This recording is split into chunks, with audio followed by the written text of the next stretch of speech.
All right. Good evening, good evening, good evening. I think I'm live. I'm checking all the places and things to see what is happening and where I am. So let me know if you can you can hear me. Let's see if we got the chats going and all those kind of things. Let's see. All right, brother Green, I see you in YouTube. I'm not seeing. There you are. There you are. I am echoing. You're just echoing. That's going to be a problem. Let me see if I can fix that echo. Let's see. Is it still echoing? Can you hear? Can you hear me fine? Am I echoing? That's interesting. Not sure why we've got an echo here.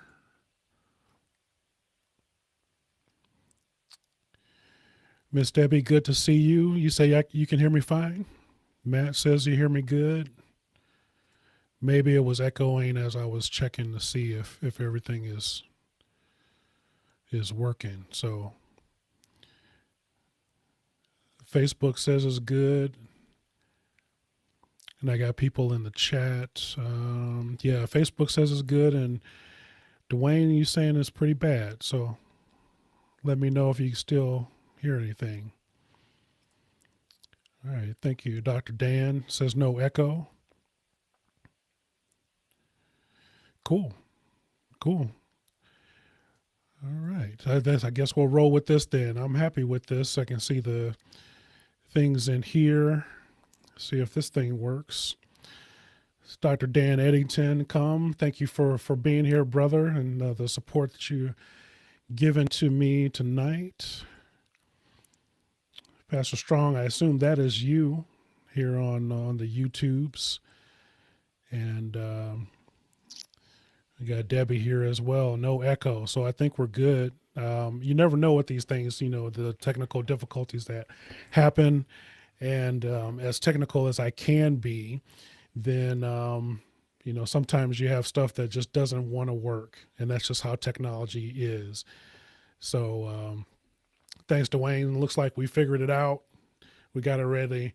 Had me on two tabs. Two is better than one sometimes. So I don't quite mind that. Absolutely.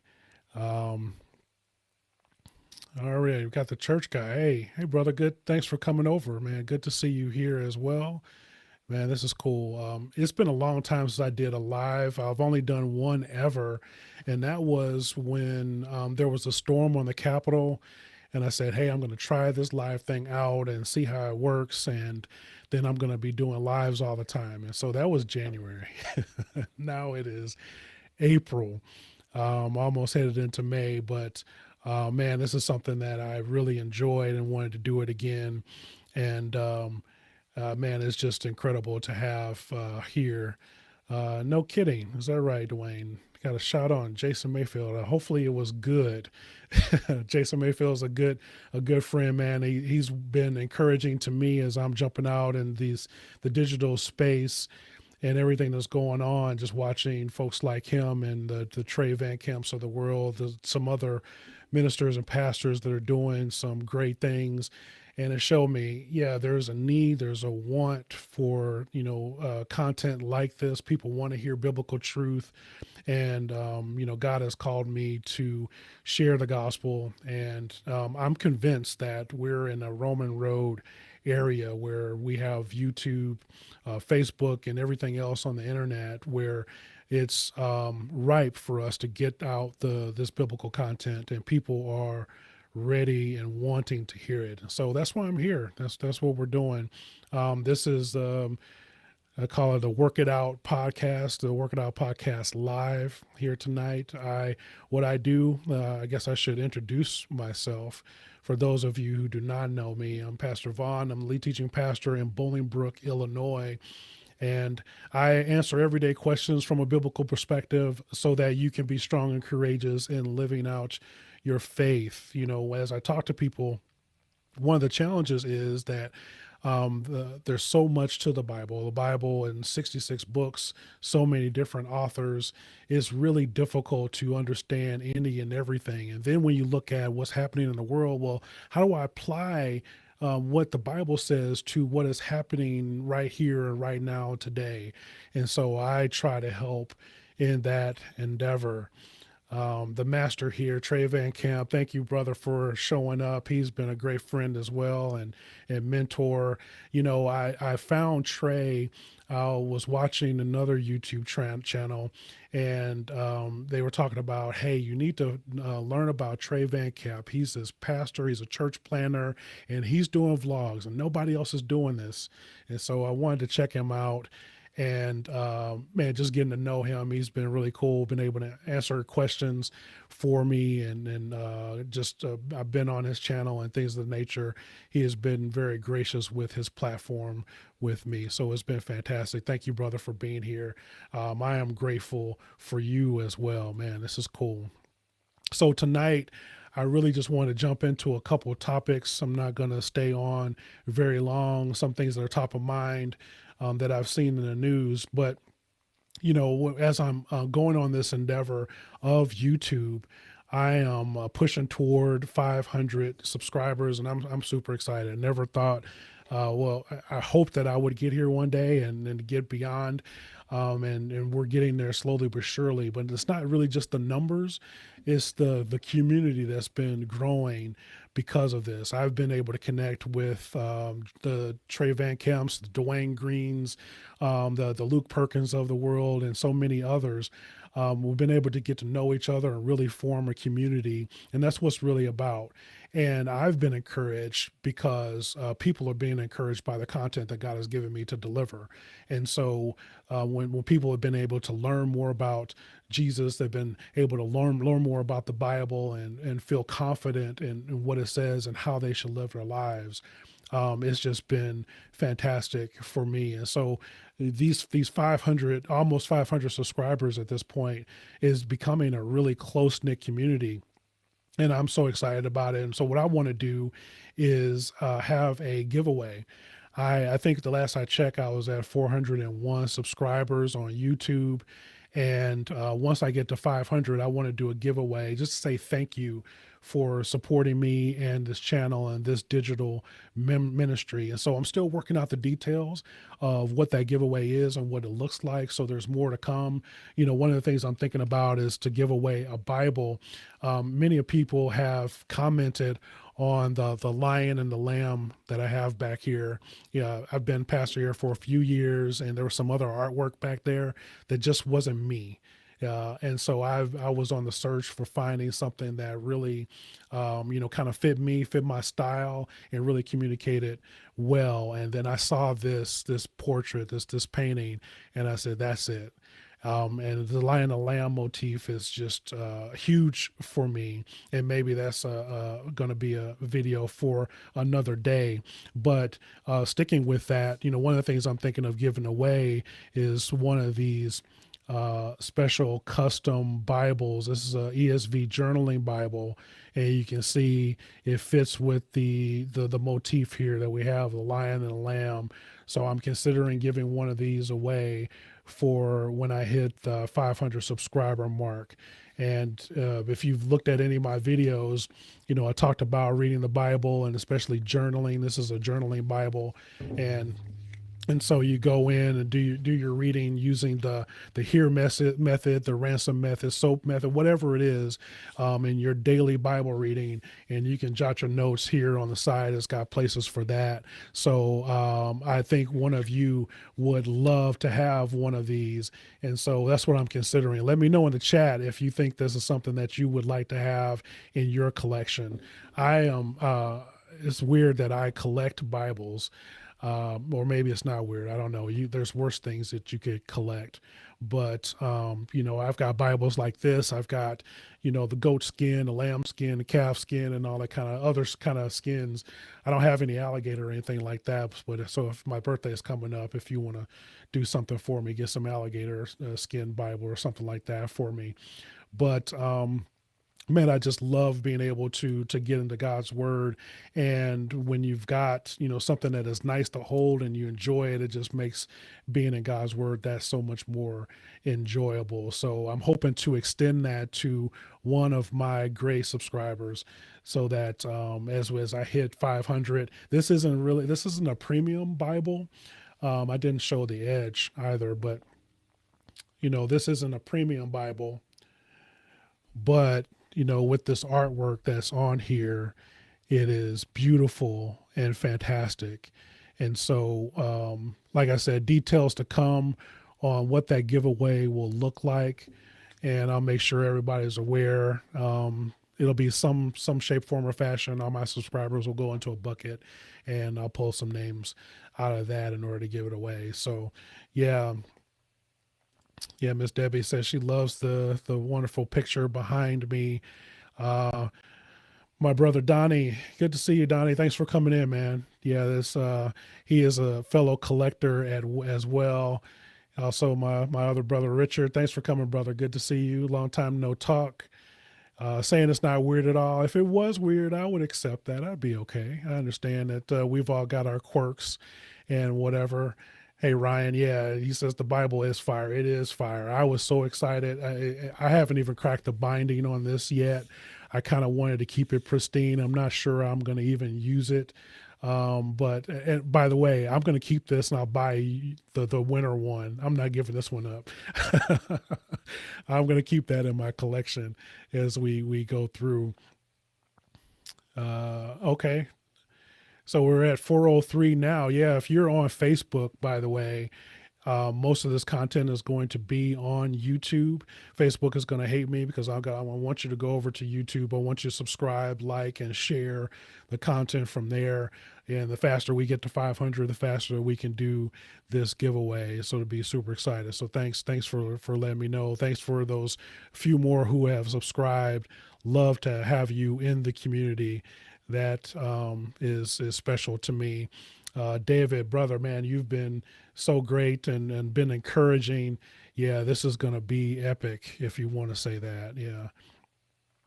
Michael Carpenzano, Bolingbrook Events, man, thanks for coming, giving us a thumbs up. Appreciate you, Michael.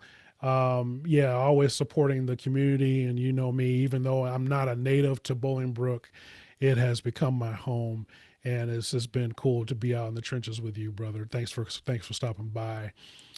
We got Pastor Joshua coming in. How are you, sir? Thanks for coming on. Yeah, man. Yeah, 400. We're on the way. These folks are coming and building the community, and we're getting along really well, really fine. So we love to see the folks come in. All these people, I'm naming all these folks, and I feel like we have built a genuine connection, even, in the internets, as they say, right? We've been social distancing and all that kind of stuff, but even through this medium of YouTube, it's been cool to meet people and to get on Zoom calls and Messenger and text and things of that nature. I've really gotten to know some folks really well. So this has been fantastic. So what I'm going to do tonight is I'm going to jump into a couple topics. I don't know what I'm going to do with them. I think that I am going to kind of cut them up later. Depends on how it goes. This is all very new to me, so I'm going to do the best I can. And thanks for giving me some grace in doing this. But I've got a couple topics that I think will be interesting to you. Yeah, thanks again, Michael. Man, this is good. Yeah, I'm blessed to be here, blessed to be working and doing all the things here in Bolingbrook. Man, this is fantastic. That's awesome. So I think I think I'm going to go ahead and get started. I am going to do a quick bumper just to let me know where I am, when I need to cut things out. So if you give me a minute. And so when I'll go ahead and talk about the topic that we're going to talk about, and then we'll come back to the chat and we can, dive deeper into what has been discussed there. So we'll get into our first topic right about now. Be strong.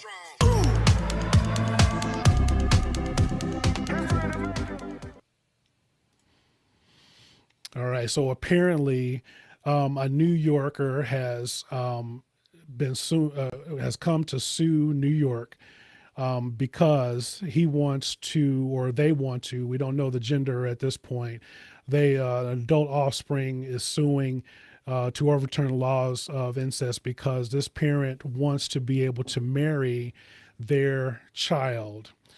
They want to come out, and I don't know how this has transpired. This note just came out as I was perusing my feed and looking just to see what was going on, and I was struck by this particular note. And if I can share this, so I'm out on Christian Daily just looking to see what's going on in the world, and I see this come up, or a New York parent sues over not being allowed to marry his adult child. This was April 11th of 2021. And so this question has been out there for a while. I know we've had a lot of discussions and commentary about marriage specifically and what that means and what it looks like. And here we have another question that has come up to the forefront. These particular parents are anonymous, but this court papers, they say that they're wanting to stay anonymous because obviously there's a large segment of the society that views this as morally, socially, and biologically repugnant. They are absolutely correct. This is just something that is shocking to me, and I'm sure to many other people. But this is not the first time. In 2007, there was a Columbia University professor by the name of David Epstein who was arrested for having a 3-year consensual affair with his adult daughter. And his attorney, I want you to listen to this. And this is why I'm talking about this particular thing, not just so that we can shock and awe, but because of this thing that was said in 2007 by the attorney of David Epstein. He says it's okay for same-sex couples to do whatever they want in their own homes. How is this so different? Speaking of David Epstein and having a consensual affair with his adult daughter, the lawyer goes on to say we have to figure out some behavior is tolerated and why some is not. And I frankly can't disagree with that statement.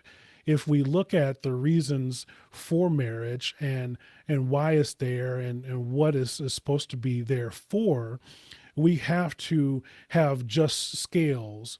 And if we allow one thing, why will we not allow the other thing? And I think as we've talked about what marriage is and what it looks like, many of the Christians have stepped out to say that this is a slippery slope, that once we allow an expansion of what we consider marriage to be, then there's more things that will come down the pike that will further expand or be detrimental to the culture. Of course, we heard at the time, no, that's not the case. That's never going to happen. We just want this particular segment to be able to exercise their rights, so to speak, in order to be married. But what we've seen is very different, especially in this term as well. And so it's very important that we see that it is not just stopping at one segment of the population, but we also have parents. Now, in this current case, these two proposed spouses, I guess we'll call them, they're adults and they're biologically parent and child. So we're not talking about stepchildren or half siblings or anything like that. The court filing states that the two are unable to procreate together. So I'm not sure what that means.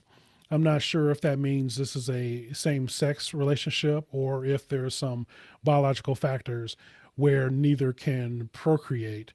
They just say that not being able to marry, they're saying that this would completely diminish their humanity, and they wonder why anybody would be so cruel to them to deny them this right of being married. So again, my job is to help you answer questions from a biblical perspective. How should we think about this as Christians? What does the Bible have to say about this? You might say, well, Pastor, doesn't the Bible have incestuous relationships throughout it? Like, how are we to stand on something when we talk about incest and say that is wrong when we have things in the Bible that showcase this for us? You know, the world started with Adam and Eve, and all these people had to come from somewhere, right? Or we see that Abraham married his half sister. If I can share this really quick. So we see here in the text, where we're in Genesis, and it says, besides, she is indeed my sister. This is Abraham speaking of Sarah, the daughter of my father, though not the daughter of my mother, and she became my wife.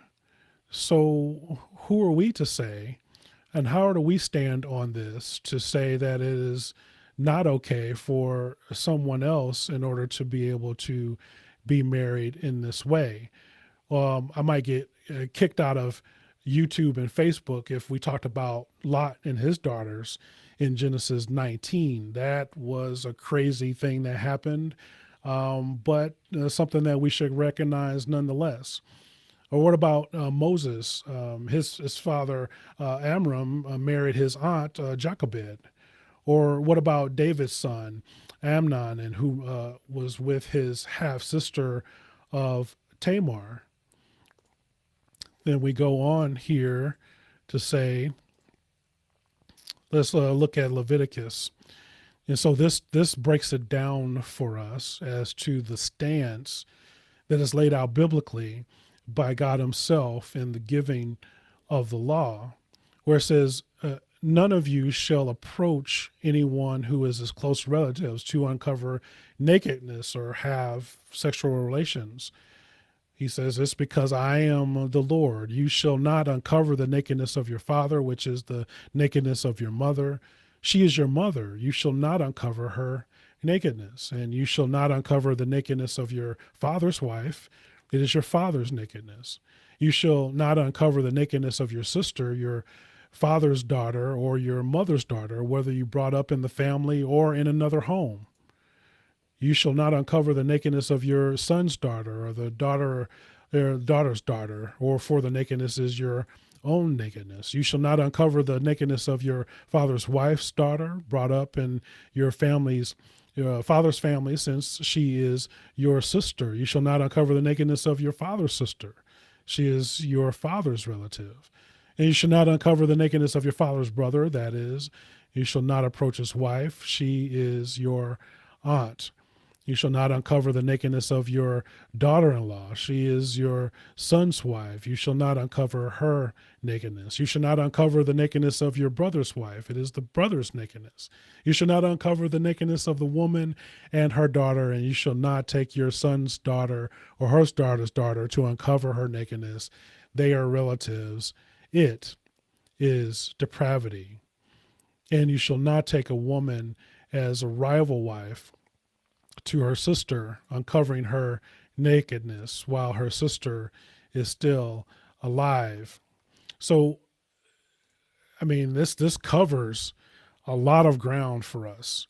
It tells us specifically what is, by God's law, by God's command, what it is that he wants from us. It doesn't matter if it's a parent. It doesn't matter if it's a step parent, a sibling, a half sibling, an aunt, an uncle, daughter-in-law, so on and so forth. There's a whole myriad of things where the law comes in and tells us this is what we should not be doing. So I think as we read the Bible, as we look from Genesis to Revelation, what we see early on in Genesis and further, God allowed what we would call incest in this early time, because humanity just simply had no choice. You know, when God told Adam and Eve to go and multiply, right? He's giving them this command in order to fill the earth. They were limited. There were a limited number of human beings, and the major problem today is due to when we talk about this reproduction of people that are close in relation, having genetic abnormalities, and so I have to presume as an all-knowing God, he factored in that in the early days that these early human beings from Adam and Eve and Cain and Abel and so on, that they were free from these particular defects. And but even back then, even back in those days, even those people, they were prohibited, and we didn't see any parent-child marriages. And in fact, if um, we look at Genesis 2:24, it tells us, and this is something that we're very familiar with, something we hear in marriage ceremonies. Therefore, a man shall leave his mother and father and hold fast to his wife. They shall become one flesh. And so, this is an instruction for us and how we ought to live and look at marriage and what that means for us, even still today. Another issue is that when we talk about incest today, if we talk about it, unfortunately, this is one of those subjects that we probably don't talk about enough, even though it happens far too often. These are some of the things that might happen in a certain family or something that people know about. It is swept under the rug, and so when it happens, we really don't know how to react to it. But when it happens today, is typically about an adult or somebody with authority over a child, or somebody that is powerless, a powerless victim. Well, we're talking about someone that is abusing their authority and taking advantage of someone else. And this is very different than what we see in biblical times. If all those people that I named earlier on that we see in the biblical text, there was no authority, there was no taking advantage, and we would call it consensual in many ways. Now, there are certain stories that were not consensual and things of that nature, but we see that in the text as well, where it's called out for what it is. But in the example of Abraham and Sarah, right, there's not too many people that they were to choose from, and that was definitely something that was arranged and consensual.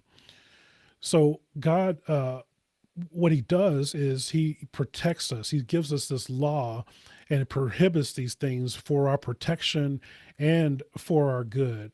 And it seems like, as I read through the text, in the time of Moses, that we see that probably the human genetic code had become so polluted that it was not safe anymore to intermarry. And so we see that happening less and less as we start to get through the text. And so that those close relatives are no longer having that association.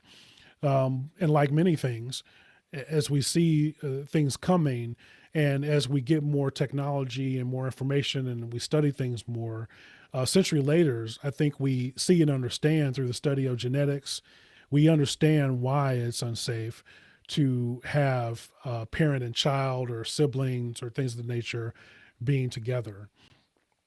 In all, I think we need to consider the distinction between the moral law, the ceremonial law, and the civil laws. Because many opponents of the Bible would say, well, here you go, picking and choosing what you want to talk about or what you want to believe in the Bible. But when we have a moral law, for which this would be, these moral laws are based on God's holy nature. They're holy, they're just, they're unchanging, they're meant for the continuance of time, again, for our good, for our protection. And then we have the ceremonial laws that are, based on the customs of the time, and also the civil laws that are based on the laws that are given to a specific culture and place, to the Israelites, for example. So this is very important that we understand what's happening in our current culture today, understanding, the biblical stance. What is God's stance? What does God say? And how does he say that we should handle these types of things, for which I think he's very clear. But we need to be aware so that we can protect our families, we can protect our children, our and other relatives and friends of that nature, to know and be aware that things like this are going on, and we can speak life into those situations to be able to say why it is morally repugnant, as the lawyer said in the court case.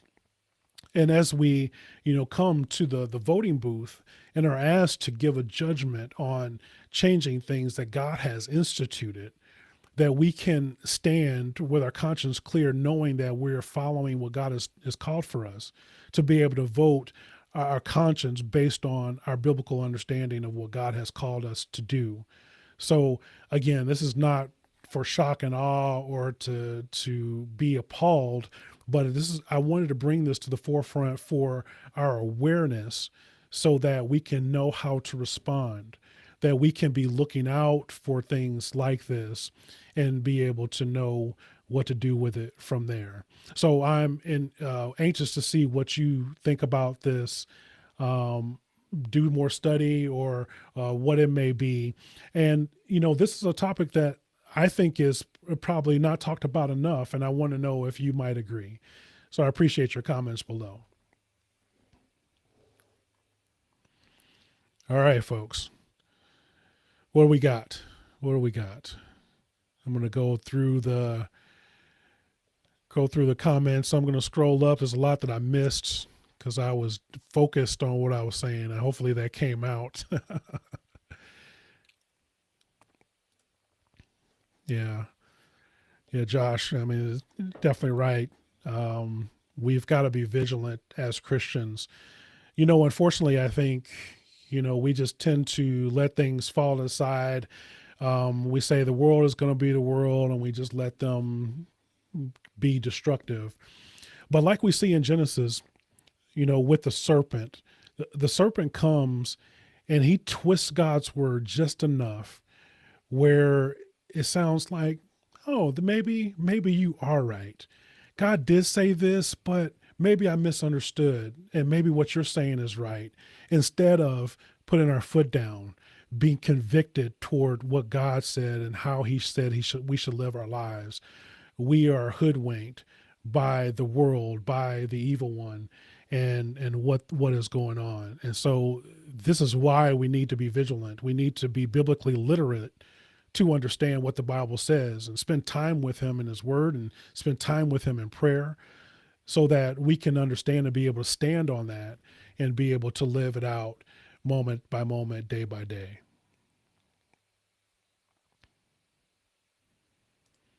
Yeah, thanks, David. If you could hit the like, though, that activates the YouTube and the Facebook algorithm to show that we've got some dope Christian teaching going on. Peace be unto you, Beloved Inc. sisters.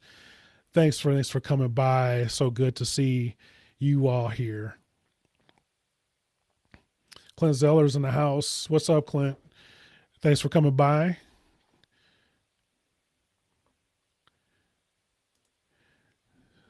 Can a secular court who wants nothing to do with God actually marry someone in a biblical sense? That is a great, great question. And really, that's the question that we've had on the table for a really long time. Like, who constitutes what marriage actually is? Should our government, state, local, and federal, be involved in the business of marriage?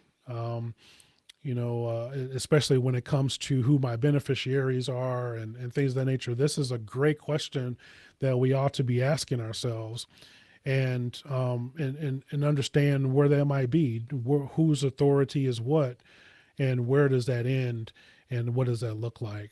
Yeah, great question, Dwayne. Hey, Dean, not sure if you're still here. Thanks for coming by. Love you, brother. Yeah, absolutely. Exactly what we thought would happen. Yeah, it's a slippery slope. Once we open the door, the floodgates are are gonna come down. Yeah, but that's the Old Testament. That's gone away. We don't do the Old Testament anymore, do we? Ah, that's where we have the moral laws codified in the Ten Commandments and so forth. And Jesus came and he made it even firmer. He's like, you've heard it said that you should not murder, but I tell you, if you I think have hate in your heart, you have murdered, man. So that is something that is heavy for us that we really need to consider. Tiffany Bird Harrison. Miss Tiffany, thanks for coming by. Another person that has been great encouragement in my YouTube life, the short YouTube life so far. Man, great videos. Everybody that I'm mentioning, by the way, you're free to go check out their channels. They've got some really good biblical Christian content as well. I don't hang out with folks that are going sideways and saying crazy stuff. So you can go feel free to check those folks out as well. True Fam Media, the same, man. I'm glad that you came in. You know, if you are a Christian content creator, um, the True Fam Media is out here trying to help us to do that and inform our message, make sure our message is tight, make sure that our videos are well put together. When you go look at some of these Christian movies, they're not they're subpar. I'll just say that. And we wonder like, what's up? How come I can't go see a Christian blockbuster that is really good? And so I think True Fam Media is out here trying to change the game, especially as it pertains to uh, content creation on YouTube and others, to help people like me up their game, and so that people would enjoy the videos and not only get biblical content, but they would also be they want to be entertained to some extent, but also like have to look over all the hokey things in order to get that content. And so be sure to connect with True Fam out there. And man, so that would be great for them as well. There's some cohorts starting very soon. Well, the feedback groups where we'll get together and be able to give each other's feedback on how to improve. Harrison Family Vlogs. Thank you, brother. Thank you for coming by. Another person that I've met just recently. He's got this live streaming stuff down very well. So maybe one day I'll get on your level, brother, and be able to do some smooth live streams like you do. True Sam says God protects. He absolutely does. Everything in God's laws protect us and give us the freedom. And it's tragic. It's like, so we can look at it like we are children. When if you have kids and you're teaching them various things, they want to get out and explore the world and do various things and just have fun. They're really not thinking too much about what it may be. So when it comes to the stove, they want to go and touch the stove, but you tell them, no, don't touch the stove. That's hot. They might not understand what hot is at the time, but you try to explain that to them the best they can. But sometimes they got to find out the direct way and figure out what hot is. We're not trying to stop them from having fun. We're not trying to stop them from enjoying their lives or being the best person that they can be. We're telling them don't touch the stove because it's detrimental to your health. That you can burn your hand, you can burn your clothes, you can burn the whole house down. This is for guardrails. This is for protection. This is what our Heavenly Father does for us. He tells us these are things that you ought not to do, not to prevent us from enjoying his creation and what he's given to us, but for our good and for our protection, because he loves us. In the same way that we love our kids, we don't want them running down the street. We don't want them touching the stove and all these other things. It's because we want them to be around and we want them to be supported. So absolutely, True Fam. I couldn't have said it better myself. Absolutely. Am I though? Yeah, just in the zone. Yeah. Thank you, sir. Thank you, sir. So Richard asks, at what point did it become unacceptable to have those relationships? Was this after Abraham married his stepsister? Yeah, I hope I covered that a little bit, right? So it just after a certain time, we just see that happening less and less, probably around the time of Moses, if not sooner, where we just didn't see it happening as much because the world had been populated at that time. And then certainly once we're given the law, like I read in Leviticus 18, right? By the time that we're given the law, it was very laid out in structure. So if you didn't get it before the law, you certainly got it when the law was provided to his people, so that we can see clearly and specifically why or what is not acceptable and why is not acceptable. So, Rich, hopefully that answers your question.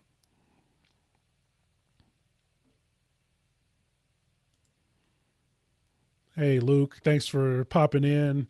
I appreciate you, brother. Luke is in Haiti. And speaking of Richard, Richard's from Haiti. Man, it's been cool to get to know Luke and hear some of his stories. He is a missionary over there doing God's work, and man, he's so gracious, and he helps to put things in perspective for me, the things I want to complain about, and to hear the things that he is doing over there in Haiti and has to live with. It's just incredible to me. So I got to keep my mouth shut when I want to complain about stuff, because it is nothing compared to what God has called him to in Haiti. I appreciate you, brother, and what you're doing for the kingdom. Awesome. I think I got through the chat questions that were there. So man, thank you for chiming in, everybody, and everything that's going on. The next one I am going to it's a lighter subject to talk about. And so we're gonna jump into that. That is not what I meant to do. Take that off. I appreciate you guys bearing with me as I figure out the software as well. A lot of buttons here to push. But in the same way, finding that out, I came across another article. Like I said, it's a little more lighthearted for us that we can get into here in a moment.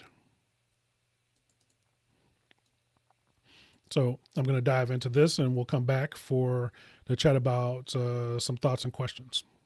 Be strong.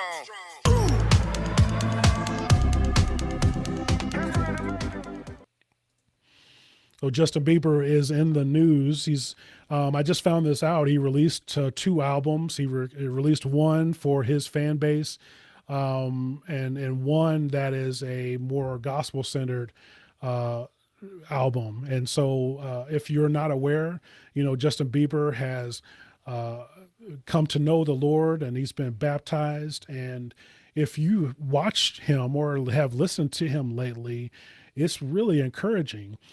This was before Kanye had, came out and said that he had found the Lord as well, and being discipled and things of that nature. And so for me, it's encouraging to see some of these celebrities really acknowledging Christ and who he is, and seeing their lives and their minds be changed. It's really something to see. Like I mentioned earlier, I think this is a great time for us as Christians, even though we see different things that are not ideal, even though we don't have the same freedoms or allowances that we used to have.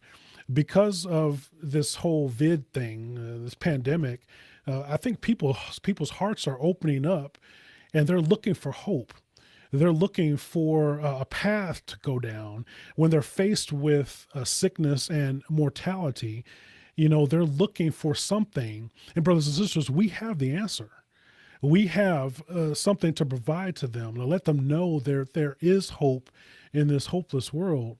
And by seeing these things take place and happen with folks like Justin Bieber and Kanye West and others, it is super encouraging, and should tell us that we need to get on our game and be out here sharing the gospel, sharing the good news, and what that looks like.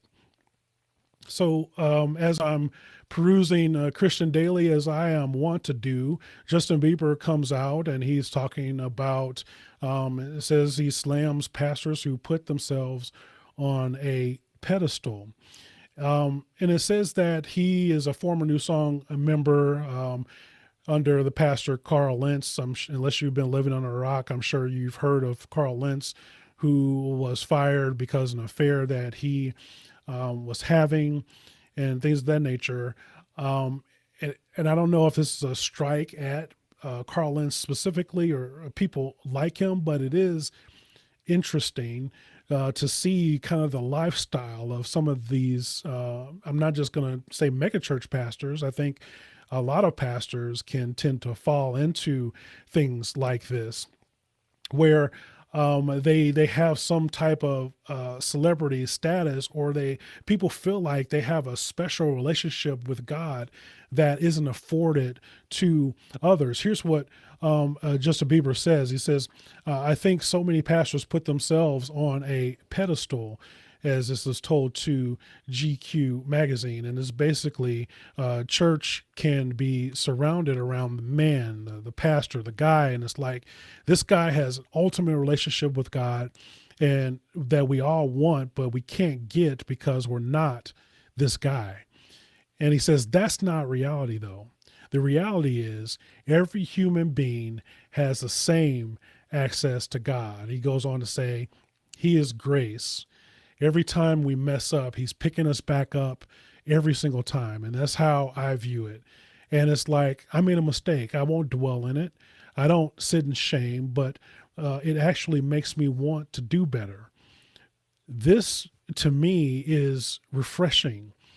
It seems to me he understands and the gospel and what it means, because what he's saying here is true. We fall on our face time and time again. No, all of us have sinned and fallen short of the glory of God. But God is grace. He's merciful, and he comes after us.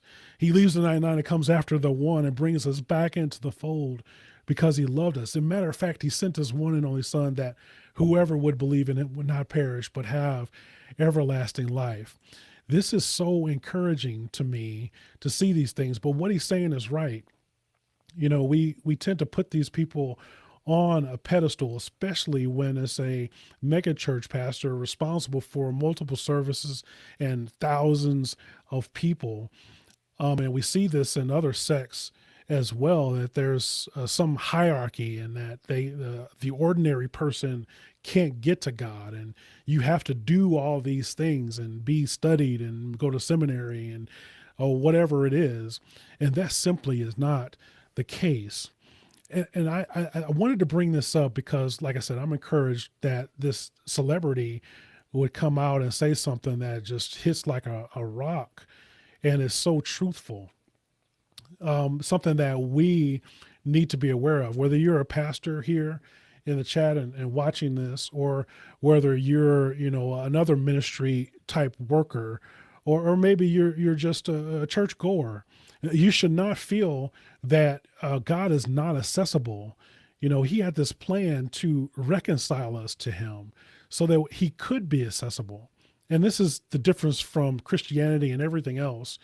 Every other religion out there is because the God of the universe, the one true and living God, he loves you and wants to have a relationship with you.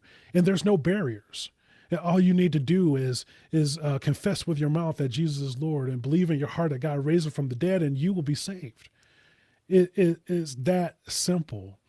And so the other thing that's incredible to me is with the celebrity status that Justin Bieber has, he's saying, hey, pastor or not, you don't want to be a celebrity. You can't live your life like a normal human being. There's so many pressures that celebrities have to take. And we can see this for ourselves. If you look at many of the celebrities who have various addictions or have committed suicide, these people that seemingly have any and everything that they could want for, they can go and buy the fancy cars, the big houses, whatever it is that they want, they can go out and do, or instead of going to the club, they have the club come to them, whatever it may be, they still are broken. They still have something that is missing. They're looking for this peace, and that's why people tend to go to drugs, because they feel this missing thing inside them, and they're trying to fill it. And they do one drug after another, or whether it be the sexual things that people do. They're trying to fill a space that can only be filled by Christ. These people are broken just like we are. And no amount of money, no amount of celebrity fills that space. And we hear this from the wisest person who ever lived, in Solomon. Solomon says, it's all vapor, it's all breath, it's all meaningless. He tells us the true way, the true thing that fills us up inside is God and what he's done for us. So if you're a pastor here and hearing what Justin Bieber is saying, we don't want this celebrity status. And I have to be careful of this myself, right? I am building this digital ministry on YouTube and so forth. I have some aspirations to continue to build that, to get the gospel message out to those who need to hear it. But I have to be careful that I don't want to blow up. I don't want to have hundreds of thousands, millions of subscribers for my own self. I have to remind myself of who I am doing this for, who is doing this through me. And it's not for my status, it's for Christ's status, so that Christ's name would be known. But I got to admit, I got to remind myself of that. Even inching towards 500 subscribers, like, they love me, they like me, they're following me. But the reality is that they are receiving the gospel message. They're receiving something that will help them to be able to authentically live out their faith. And that is the true reason for doing this. Paul talks about whatever you do, whether you eat or drink, do it to the glory of God. Man, that transforms every single job that any of us might have. You might not be a pastor. You might be a barista somewhere at a coffee shop, but if you do it unto the glory of God, man, how glorifying that is when you get to have a conversation as you're handing that coffee cup over, or you can put a quick scripture reference on that cup to get people to think about it. Or on your break, you're having a discussion, or maybe you're at a checkout counter at the grocery store, or my other job is in sales, and I get to have conversations with people and pray with them, pray for them, and be able to help them out and understand the Bible as well. So we have a great opportunity and responsibility. And frankly, this work, we will probably never be known by the majority of people, but we will be known by the one that matters, and that's Jesus Christ. When I get up to preach on Sundays, I'm nervous, but at first it was a nervousness that I do well and people like the sermon and all that kind of stuff. But there was so much pressure on me. But over time, over praying and learning, that I've got an audience of one. I am there to please God and be humbled by the fact that he wants to speak through me, that he wants to use me as an instrument. That takes all the pressure off. When I know I'm not the one doing the work and that he's doing it all, man, that is a weight lifted off my shoulders. And then I can step into the pulpit and do what God created me to do. The same is true for you, that God has created you to do whatever it is that you're doing today, whatever your vocation might be. It might not be directly in ministry, but God has created you for a specific purpose, to speak to the people that he's placed around you so that you can have an impact. You can speak truth into their lives so that they might be transformed by the gospel message. Embrace that. Be encouraged by that and stand on it. But I tell you, even if you're digging ditches or sweeping floors, if you have that mentality and think that way, it will be completely different. So again, talk back to me. What do you guys have to say about that? Is Justin Bieber spot on? I mean, should we be worried about these celebrity pastors? And what does that mean for you and me? I appreciate your comments.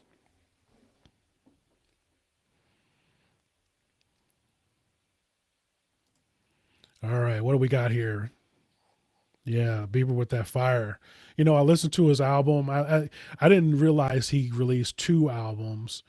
and I listened to the pop album, the secular one, not knowing there was another one. I'm like, this what kind of gospel album is this? This ain't no gospel album. What's going on here? So I got to go back and listen to the other one and to see how it is. I heard that it's good. I've never been a Justin Bieber fan, so I don't know if it's really meant and designed for me, but hey, we'll see.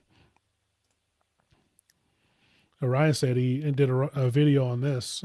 So yeah, man, I'd love to check that out as well. I haven't seen that quite yet, but definitely will put that in my watch later. Dwayne says it seems lately there's some rather unfavorable view of pastors lately. For every crappy pastor, there's 10 more willing to sacrifice for the Lord and his sheep.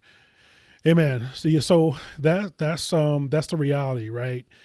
We have people that are in the forefront, and that's probably the danger of some of the celebrity pastors that we have. We've seen one fall after another, or one denounce their faith, or deconstruct it, or whatever you have. And people are talking about that. See, this is why I don't mess with you Christians. You don't even believe the stuff that you're talking about. But like I said earlier, many of us will never be known, and just be in the trenches, working hard, doing what God has called us to do. But for his good and for his glory, that we will be known by the one. And I pray that we have, a relationship with others that we would help them to be transformed as well. Yeah, Luke says this is the power of grace. It makes us want to do better, not to earn, but because we've received it. Yeah, absolutely. It's not a works-based salvation.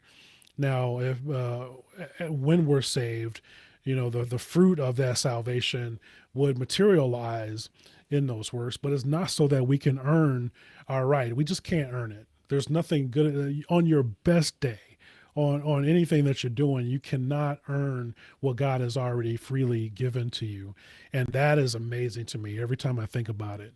That there's no better gift at all than what God has given to us through his son. Thanks, Rich. I appreciate you, brother, man. I'm glad you enjoyed it. We need to get together soon. David says, important to remember that smaller churches could experience this with a young leadership.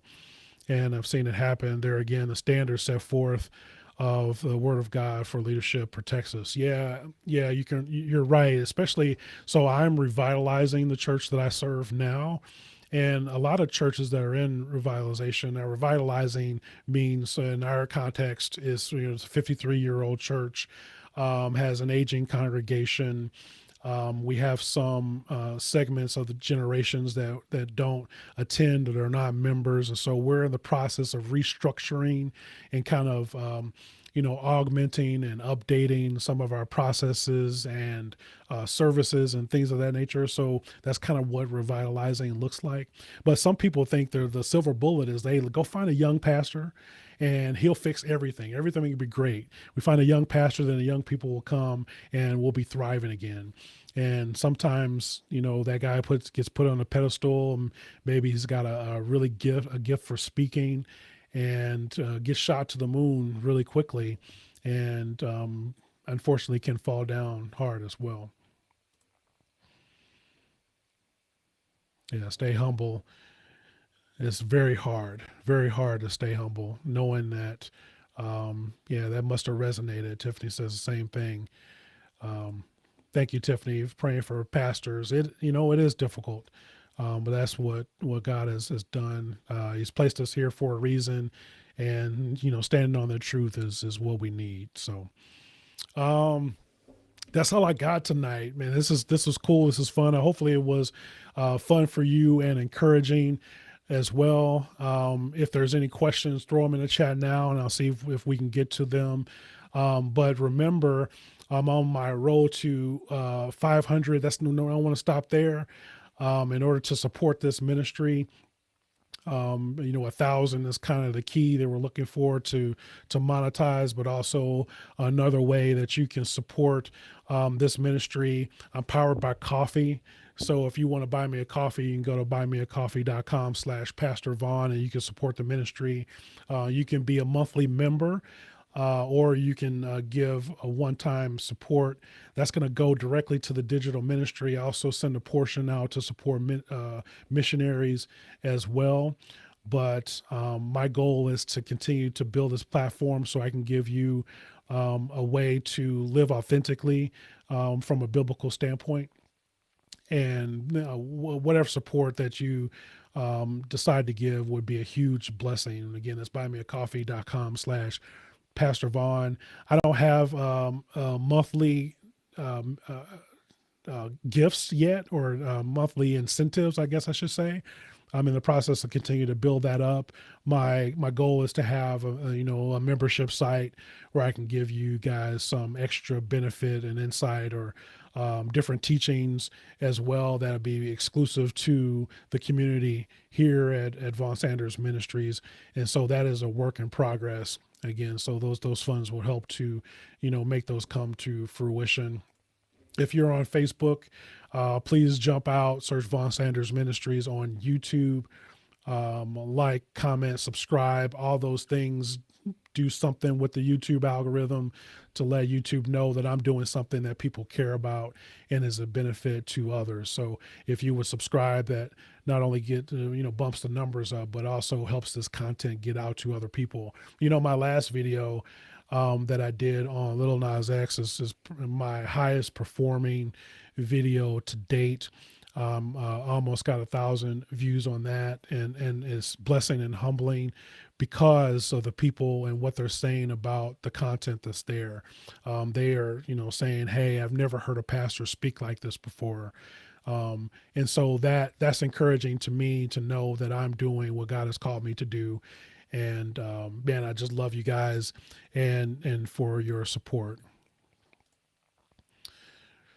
I'm seeing Charlene. Thank you so much, Charlene, for jumping in. She's got a great channel as well. She goes live every day and does a Bible study. Man, that's really cool and encouraging.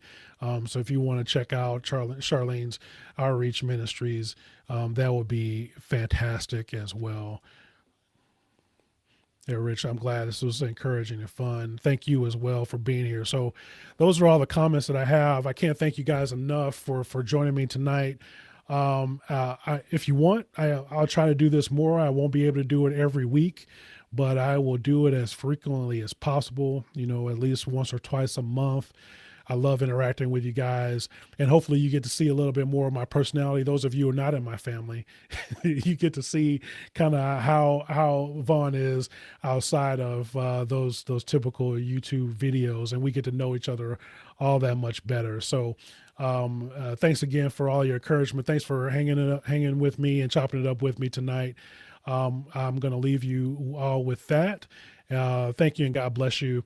And we'll talk to you soon. I hope that you all will be strong, courageous, and living out your faith today.